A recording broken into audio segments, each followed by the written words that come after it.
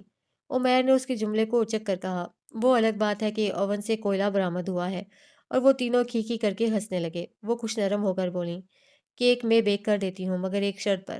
کیا؟ تینوں ہم آواز ہو کر بولے۔ جتنی دیر میں فریش ہو کر آتی ہوں تم تینوں کچن صاف کرو گے، اور بہادر صرف نگرانی کرے گا۔ اٹھو بہادر، اور دیکھنا ان میں سے کوئی بھاگنے نہ پائے۔ وہ جا چکی تو بہادر سینہ چوڑا کر کے سٹول سے اٹھ کھڑا ہوا۔ چلیں عمیر صاحب، آپ فرش صاف کریں، اور تانیہ بی بی، آپ عزیر صاحب کے ساتھ مل کر برتن دھوئیں۔ اتنا ماروں گی نا، یاد رکھو گے۔ تانیہ نے دھمکانے والے انداز میں ہاتھ اٹھایا تو بیچارہ بہادر وہیں دبک گیا۔ عمیر نے ڈسٹر اٹھایا اور جا کر بہادر کے ہاتھ میں دے دیا۔ چلے بہادر صاحب، فرش صاف کریں، پھر آپ کو برتن بھی دھونے ہیں۔ مریم واپس آئیں تو بہادر رگڑ رگڑ کر فرش صاف کر رہا تھا۔ انہوں نے تینوں کو گھورا جو خود بھی گڑبڑا گئے تھے۔ کیا کہا تھا میں نے؟ ہم تو فرش صاف کر رہے تھے، بہادر خود ہی۔ شٹ اپ، انہوں نے تانیہ کو بیچ میں ہی چپ کرا دیا۔ پھر بہادر کو ایک طرف اسٹول پر بیٹھنے کو کہا اور ان تینوں سے پورا کچن صاف کروایا۔ ان کو منہ بند کر کے کام کرتا دیکھ کر بہادر دانت نکال رہا تھا، اور وہ تینوں اس کے دانت دے کر آنکھیں، مگر ماما کی موجودگی کی وجہ سے اسے کچھ کہہ نہیں سکے۔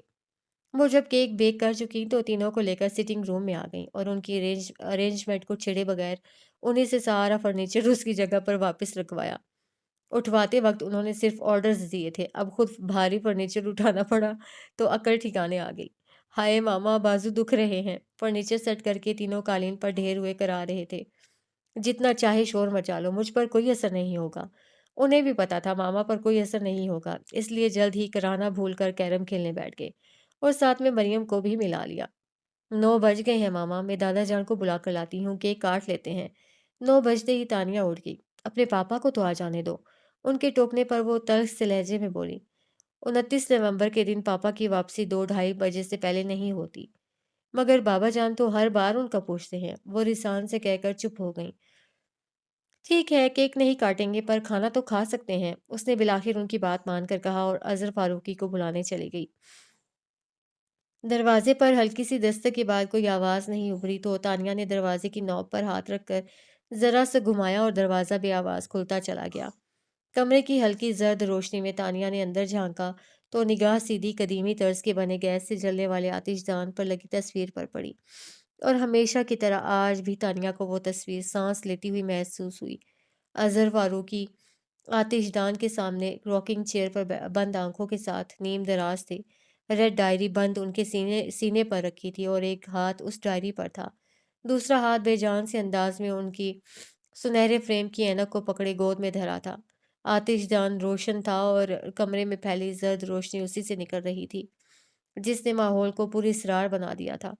تانیہ نے آہستگی سے دروازہ بند کیا اور دبے قدموں چلتی ان کے سامنے کارپیٹ پر بیٹھ گئی۔ انہیں آواز دیتے ہوئے وہ ہچکچا رہی تھی کہ کہیں وہ سو نہ رہے ہوں۔ پھر کچھ سوچ کر اس نے اپنا ہاتھ ان کے گھٹنے پر رکھ دیا۔ کرنل اظہر فاروقی بہت زور سے چونکے۔ یہ انداز تو کسی کی پہچان تھا۔ انہوں نے تڑپ کر اپنی آنکھیں کھول دیں، مگر انہیں دکھائی ہی نہیں دیا۔ تانیہ نے انہیں آنکھیں کھولتا دیکھ کر کچھ کہا تھا، مگر انہیں کچھ سنائی ہی نہیں دیا۔ ان کی آنکھیں کسی اور ہی منظر میں الجھ گئی تھیں، ان کے کان اس آواز کو سن رہے تھے جسے ایک بار اور سن لینے کی خواہش برسوں سے ان کے دل میں تھی۔ تانیہ کے ایک غیر ارادی عمل نے انہیں بہت پیچھے دھکیل دیا۔ Happy birthday to you, happy birthday to you, happy birthday dear بابا۔ آتش دان کے سامنے راکنگ چیئر پر نیم دراز اظہر فاروقی نے اس کی گنگناتی آواز بھی سنی تھی اور اس کا اپنے قدموں میں بیٹھنا بھی محسوس کیا تھا، لیکن پھر بھی وہ آنکھیں بند کیے اس پل کا انتظار کرتے رہے جب وہ ان کی ساری تھکن سمیٹ لیتی، اور پھر اس نے بہت آہستہ سے ان کے گھٹنے پر ہاتھ رکھ دیا۔ اظہر فاروقی نے دھیرے سے آنکھیں کھول کر آسمانی رنگ کے کپڑوں میں ملبوس اس آسمان کی پری کو دیکھا، جس کے چہرے کے گرد بکھرے لمبے سنہری مائل گھنے بال رات اور چاند کا عکس لگ رہے تھے۔ وہ دھیرے سے مسکرا دیے، وہ کھلکھلا کر ہنس پڑی۔ ہیپی برتھ ڈے بابا جان۔ تھینک یو بیٹا، وہ بولے اور شکایت کرنے لگے۔ تاریخ بدلنے میں اب بس چند منٹ ہی باقی ہیں، اب جا کر باپ کو وش کرنے کا خیال آیا ہے۔ سوری بابا جان، مگر مجھے یاد تھا، بس ہادی بھائی کا انتظار کر رہی تھی کہ وہ آ جائیں تو کیک ساتھ میں ہی کاٹیں گے۔ بولتے ہوئے وہ ذرا سا تپائی کی طرف کھسک گئی اور کیک پر لگی کینڈل کو جلانے کے لیے ماچس اٹھا لی۔ اظہر فاروقی نے سوال کیا، نور الہدا نہیں آیا؟ ابھی تک نہیں آیا؟ نہیں، تو پھر اسے آ جانے دو۔ ماچس جلاتے اس کے ہاتھ وہیں رک گئے۔ بابا جان، 12 تو بجنے ہی والے ہیں، اور سالگرہ تو اپنی تاریخ پر ہی اچھی لگتی ہے، مگر انتظار کر لینے میں کوئی حرج نہیں۔ اپنی بات کہہ کر وہ اٹھے اور کھڑکی کے ساتھ رکھے اسٹڈی ٹیبل پر ترتیب سے رکھی کتابوں میں سے ایک کتاب اٹھا کر اس کے ورق پلٹنے لگے، اور وہ چپ سی ہو گئی۔ پھر اس نے انگلیوں میں دبی ماچس کی تیلی کو جلایا اور جب رقص کرتے ننھے سے شعلے کا عکس اس کی آنکھوں میں چمکنے لگا تو پھونک مار کر ماچس بجھاتے وہ اٹھ گئی اور ساتھ ہی تپائی پر سے کیک کی پلیٹ بھی اٹھا لی۔ اپنے نظر انداز کی جانے پر اس کے چہرے سے جھلکتی تکلیف جسے وہ آج اپنے دل میں محسوس کر رہے تھے، اس دن انہوں نے دیکھی بھی نہیں تھی۔ وہ دروازے تک بھی نہ پہنچی تھی کہ ہارن کی تیز آواز سنائی دی۔ ہادی بھائی آ گئے، کہہ کر اس نے پلیٹ واپس رکھی اور باہر کی طرف دوڑ گئی۔ بھاگتے ہوئے لاؤنج سے گزر کر وہ انٹرنس ڈور کی طرف بڑھی۔ ٹھیک اسی وقت نور الہدا دروازہ کھول کر اندر آنے لگے اور سامنے سے آتی لڑکی سے ٹکرا گئے، اور اس سے پہلے کہ وہ انہیں ساتھ لے کر دوسری طرف جا گرتی، خود کو سنبھالتے ہوئے نور الہدا نے اسے بھی سنبھال لیا۔ ارے بھائی، آرام سے، گر جاؤ گی۔ اسے خود سے الگ کرتے ہوئے وہ بولے، بائی دا وے، اگر تمہارا ارادہ